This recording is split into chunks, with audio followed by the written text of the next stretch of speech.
हरियाणा सरकार के कैबिनेट मंत्री कृष्ण बेदी ने रत्नावली उत्साह के दूसरे दिन कुरुक्षेत्र विश्वविद्यालय में अपने छात्र जीवन की यादें साझा करते हुए पुरानी यादें ताज़ा की। उन्होंने कहा है कि हालांकि मैं अतिथि की कुर्सी पर बैठा मंत्री हूं, लेकिन इस मंच पर आते ही मैं केयू का छात्र होने की भावना से अभिभूत हो गया हूं। उन्होंने 1982 में इस मंच पर दी प्रस्तुति को याद किया और पास में खड़े अपने वरिष्ठों का भी संज्ञान सदस्य का आभार व्यक्त किया। बेदी ने विश्वविद्यालय के प्रति आभार व्यक्त करते हुए कहा, मैं केयू का आभारी हूं जिसने मुझे कई तरह से समृद्ध किया है। जब उन्होंने एक युवा कलाकार के रूप में अपने अनुभव और विश्वविद्यालय के छात्रावास में बिताए समय की यादें साझा की तो दर्शकों ने तालियां बजाई। एक हल्के फुल्के बल में बेदी ने युवा और सांस्कृतिक मामलों के निदेशक प्रोफेसर विवेक चावला से पूछा, क्या आप केयू के दिनों में मेरे सीनियर या जूनियर थे? प्रोफेसर चावला ने जवाब दिया, मैं आपका सीनियर था, जिस पर छात्रों ने भी तालियां बजाई। इस मंच पर तो मैं कैबिनेट मंत्री के रूप में होगा, परंतु जब वहां बैठा था तो मैं छात्र के रूप में बैठा था। तो बहुत सी यादें, बहुत से इस विश्वविद्यालय में गुजरे हुए क्षण याद रखते हैं। और 89 में तो मैं खुद पार्टिसिपेंट था इसी मंच से, और मुझे भी जब पहली बार मंच पर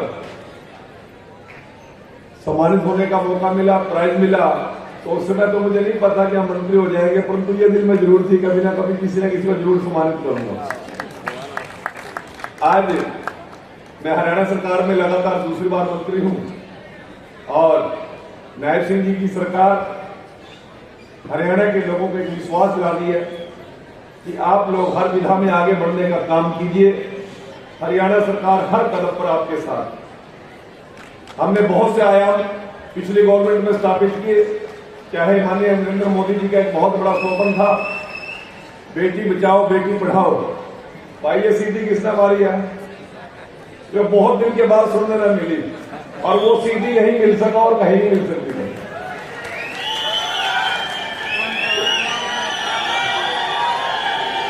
ये मेरे को मेरी गाय के मांग मनवाने के पाने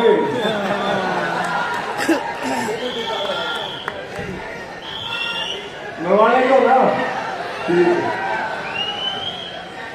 साथियों, जहां मोदी जी का एक स्वप्न था कि बेटी बचाओ बेटी पढ़ाओ, और मैं उस समय इसी डिपार्टमेंट का मिनिस्टर था, जब हमारे ध्यान में ये विषय आया तो हमारा शर्म से सिर झुका।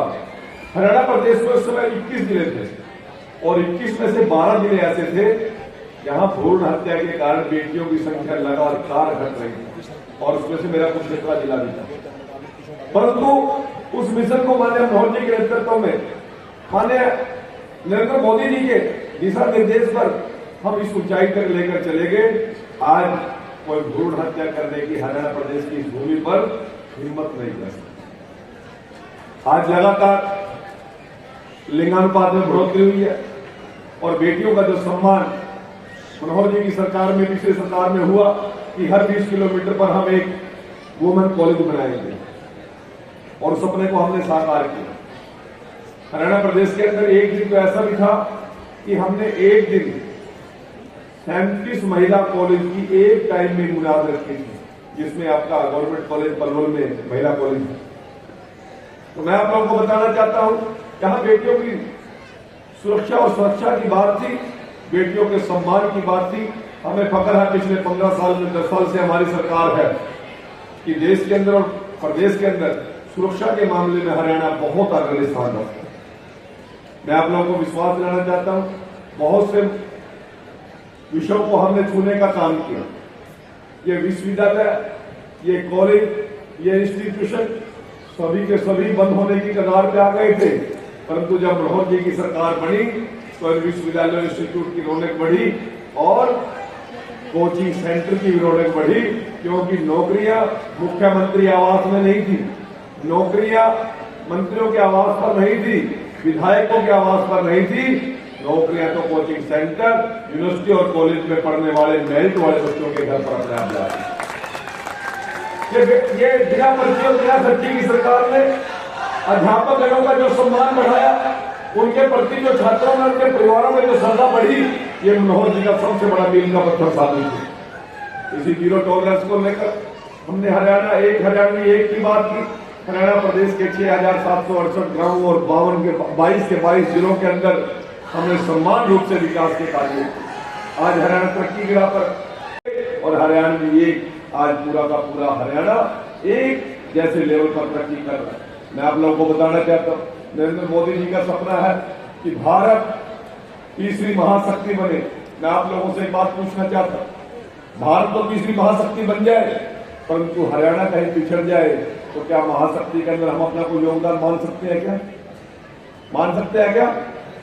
हरियाणा भी उतनी ही तरक्की करे जितनी तरक्की मेरा देश करे, और हरियाणा का प्रत्येक गांव, प्रत्येक नगर उतनी ही तरक्की करे जितना हरियाणा करे। जब संपूर्ण हरियाणा का विकास होगा तभी देश तीसरी महाशक्ति बन सकता है।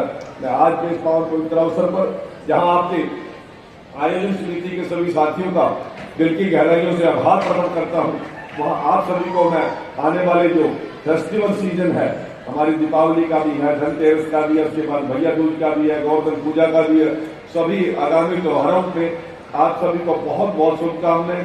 आने वाला समय आप सभी के लिए मंगलमय हो, उन्नति में हो, तरक्की में हो। और अंतिम बात कह के मैं अपनी बात को खत्म करूंगा। हमने सबसे बड़ा अपनी सरकार का आने वाले समय में जो मूल आधार रखा है वो शिक्षा, चिकित्सा और सुरक्षा हमारी सरकार का सबसे बड़ा मूल मंत्र रहेगा। मैं आए हुए सभी आगंतुकों का आभार प्रकट करता हूँ, यहाँ पहुंचे और प्रतिभागियों का स्वागत करता हूँ और इस आयोजन समिति के सभी साथियों को ढेरों ढेरों बधाई और शुभकामनाएं देता हूँ।